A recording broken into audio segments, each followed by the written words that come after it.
લોકસભામાં વિપક્ષના નેતા રાહુલ ગાંધી આજથી 7 માર્ચ 2025થી 2 દિવસ સુધી ગુજરાત પ્રવાસે છે। વિગતવાર વાત કરીશું આ વિડીયો દરમિયાન। નમસ્કાર, હું જાનવી બારોટ, બીબી ન્યૂઝ ગુજરાતમાં આપનું હાર્દિક સ્વાગત કરું છું। 7 અને 8 માર્ચના રોજ અમદાવાદમાં રહેશે લોકસભામાં પોતાની ચર્ચા દરમિયાન આવનારી ગુજરાત વિધાનસભાની ચૂંટણીમાં કોંગ્રેસ સરકાર બનશે તેનો દ્રઢ નિશ્ચય રજૂ કરવામાં આવ્યો છે। આગામી વિધાનસભાને 2.5 વર્ષ કરતાં વધુ સમય બાકી છે, ત્યારે રાહુલ ગાંધીએ 2027ના ચૂંટણી જંગ માટે રણશુંગ ફૂંકશે અને ગુજરાત કાર્યકર્તાને માર્ગદર્શન પણ આપશે।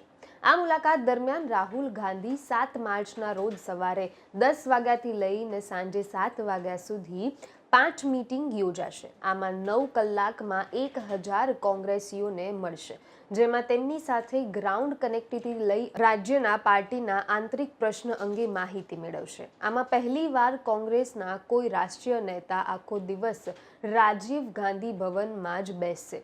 ઉલ્લેખનીય છે કે સાંજે 5 વાગ્યાથી બાદ અમુક હોદ્દાદારી વ્યક્તિઓ સાથે આગામી બેઠક પણ કરશે।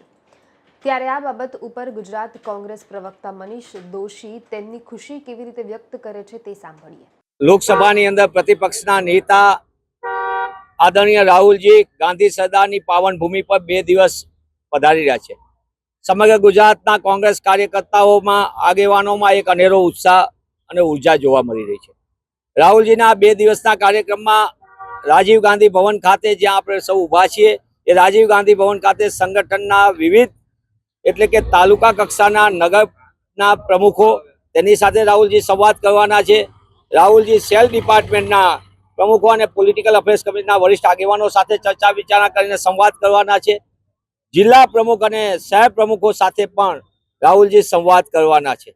રાહુલજીના આ સંવાદમાં વન વે કોમ્યુનિકેશન નહીં પણ 2 વે કોમ્યુનિકેશન, એટલા માટે કે કાર્યકર્તાના મનમાં શું વાત પડી છે, તાલુકા કક્ષાએ કામ કરતા પ્રમુખના મનમાં કઈ વાત છે, કઈ રીતે વરિષ્ઠ આગેવાનો ઈચ્છી રહ્યા છે આગામી દિવસોની અંદર, આ સમગ્ર બાબતની 7મી માર્ચના આજના દિવસે સમગ્ર ચર્ચા થશે ને એ બેઠકો સંપૂર્ણપણે સંગઠનને કઈ કઈ દિશા નિર્દેશ આપી એ દિશામાં 8મી માર્ચના રોજ રાહુલજી કાર્યકર્તાઓ સાથે સીધો સંવાદ કરવાના છે અને આ સંવાદના માધ્યમથી રાહુલજી કાર્યકર્તાઓને મનની વાત શું છે, એના દિલની વાત શું છે, એ કાર્યકર્તાઓની વાત સાંભળવાના છે। અને એની સાથે સાથે રાહુલજી એ પણ કહેશે આગામી દિવસોની અંદર ગુજરાતની જનતા માટે કોંગ્રેસ કેટલી મજબૂતાઈથી માધ્યમ બની શકે તેના પણ દિશા નિર્દેશ આપશે। આમ સમગ્ર 2 દિવસના મુલાકાત દરમિયાન કોંગ્રેસના સંગઠનને મજબૂતી આપવા માટે અને આગામી દિવસોની અંદર ગુજરાતની જનતાને મોંઘવારીમાંથી મુક્તિ મળે, બેરોજગારીમાંથી મુક્તિ મળે, ભ્રષ્ટાચારમાંથી મુક્તિ મળે,